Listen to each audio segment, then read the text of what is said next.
Hi friends, నా పేరు సాయి కుమార్. ఈ రోజు నుంచి ట్యాక్స్ రిలేటెడ్ టాపిక్స్ తో డైలీ మీ ముందుకు వస్తుంటానండి.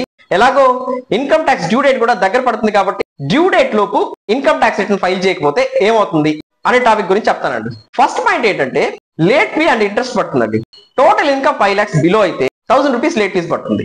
అదే 5 lakhs అబో అయితే 5000 రూపీస్ లేట్ ఫీస్ పడుతుంది.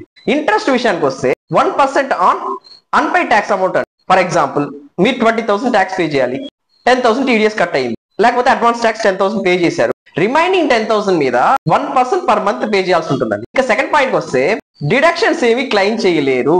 Like life insurance, medical insurance, tuition fee, housing loan repayment ఇలాంటివి. థర్డ్ పాయింట్ కి వస్తే బిజినెస్ రిటర్న్ ఫైల్ చేసేవారు బిజినెస్ లాస్ ఉంటే క్యారీ ఫార్వర్డ్ చేయలేము.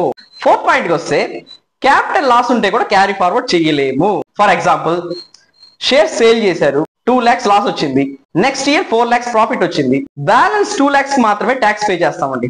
ఎప్పుడు విత్ ఇన్ డ్యూ డేట్ లోపు ఫైల్ చేసి ఉంటే ఈ ఇయర్. ఫిఫ్త్ పాయింట్ ఏంటంటే లాస్ ఫ్రమ్ హౌస్ ప్రాపర్టీ కూడా క్యారీ ఫార్వర్డ్ చేయలేము. లాస్ ఎలాగంటారా, హౌసింగ్ లోన్ రీపేమెంట్ లో ఇంట్రెస్ట్ పోర్షన్ 24B కింద డిడక్షన్ క్లెయిమ్ చేస్తామండి.